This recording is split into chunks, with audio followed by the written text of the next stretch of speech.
BJP চৰকাৰ লাগে আৰু বিজেপি চৰকাৰ লাগে বিজেপি চৰকাৰ লাগে এইটো 100% হৈ আছে ভাৰতবৰ্ষত বিজেপি চৰকাৰ গতিকে আমি আমাৰ যি আমাৰ মানে সংখ্যালঘু মানুহ আছে তেওঁলোকৰ বিভিন্ন ধৰণৰ সমস্যা আছে এইবিলাক স্থায়ীভাৱে কোনো ধৰণৰ সমাধান আমাৰ হোৱা নাই গতিকে আমি ৰাইজে এতিয়া সিদ্ধান্ত কৰিছোঁ যে এইবাৰ আমি বিজেপি চৰকাৰকেই আমি ভোটদান কৰিম আমাৰ ডিং সমষ্টিৰ প্ৰাৰ্থিত্ব দাবীদাৰ খাদিমুল ইছলাম চাহাব তেখেতক আমি আমাৰ বৰবিধি পঞ্চায়তৰ তৰফৰ পৰা সকলোৱে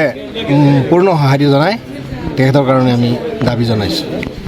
আজি পাণবাৰী হাফিজিয়া মাদ্ৰাছা প্ৰাংগণত যিটো সভা অনুষ্ঠিত হৈছে মই বৰবিধি পঞ্চায়তত তাত মানুহ স্বতঃস্ফূৰ্তভাৱে হাজাৰ হাজাৰ মানুহ ওলাই আহিছে যদিও আমাৰ মিটিং এটা পলম হ'ল তথাপি মানুহ প্ৰায় 2 ঘণ্টা দিন অপেক্ষা কৰি আছিলে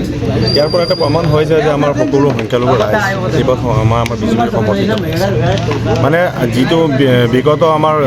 50 বছৰ যি সমস্যাত জৰ্জৰিত হৈ আছে সংখ্যালঘু ৰাইজসকল আমাৰ মাটিৰ পট্টাৰ পৰা আদি কৰি বিভিন্ন দুৰ্যোগত ভুগি আছে কোনো ধৰণৰ স্থায়ী সমাধান পোৱা নাছিলে গতিকে দেখাই গৈ আছে মাইনৰিটি মানুহে স্বীকাৰ কৰি আছে এইবাৰ যিহেতু আমাৰ বিজেপি চৰকাৰ আহি আছে গতিকে এইবাৰ বিজেপি চৰকাৰৰ পক্ষত থাকিব বুলি সকলো মানুহ আশাবাদী সকলো সমষ্টি দেখালে আমাৰ বৰবিধি পঞ্চায়ত বুলি নহয় এই হাফিজিয়া মাদ্ৰাছা প্ৰাংগণত এনেকুৱা সভা নহয় এনেকুৱা বহুত সভা আমি কৰিছোঁ দেখা গৈ আছে মানুহৰ মাজত সোমাইছোঁ ৰাইজৰ মাজত সোমাই কৰি দেখা গৈছে যে সকলো মানুহ মানে কংগ্ৰেছক এইবাৰ সমূলীয়া নস্বাত কৰি দিব UDFৰ কথাই নাই আৰু সেইকাৰণে মানে দেখা গৈ আছে যিটো সঁহাৰি আমি পাইছোঁ যথেষ্ট ভাল সঁহাৰি পাইছোঁ যথেষ্ট আমাৰ ৰাইজ উৎসাহিত হৈ আছে এবাৰ বিজেপি চৰকাৰক সমৰ্থন কৰিব আৰু আশা ৰাখিব পাৰি এইবাৰ আমাৰ ডিং সমষ্টিৰ পৰা চৰকাৰে যাকে প্ৰাৰ্থিত্ব প্ৰদান কৰে নিশ্চয়ভাৱে ক'ব পাৰি যে এইবাৰ আমাৰ ডিং সমষ্টিৰ পৰা এজন আমাৰ চৰকাৰৰ পক্ষে বিধায়ক জয়ী হ'ব বুলি আশা কৰিব পাৰি যোগদান কৰিছোঁ মোৰ এটা আশা আছে বৰহা বিজেপিত যোগদান কৰিবলৈ আজি 20 বছৰ হৈ আছে UDF দলৰ পৰা আমাৰ ডিং সমষ্টিৰ একো সহায় সহযোগিতা পোৱা নাই UDF দলৰ পৰা আমি এটা কথাই ক'ম ৰাইজক আমাৰ যি সংখ্যালঘু যিমান ৰাইজ আছে ৰাইজসকল এওঁলোকক এটা কথাই কৈ আছোঁ অনুৰোধ কৰি আছোঁ যে বিজেপিক আমি এইবাৰ ভোট দি জয়যুক্ত কৰিব লাগে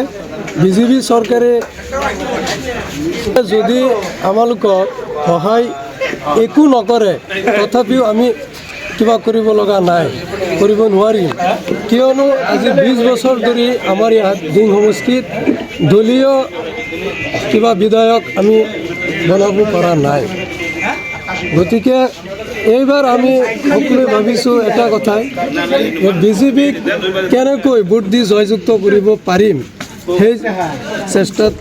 আমি চলাই যাম আৰু আমাৰ বিধায়ক খাদিমুল ইছলাম চাহাবক আমি জয়যুক্ত কৰিম বিজেপি এইবাৰ জিকিব আশা আছে সকলোৱে আমি ভোট দিম নে নিদিম আপোনালোকে কওকচোন জয় আই অসম বিজেপি জিন্দাবাদ জিন্দাবাদ জিন্দাবাদ বিজেপি জিন্দাবাদ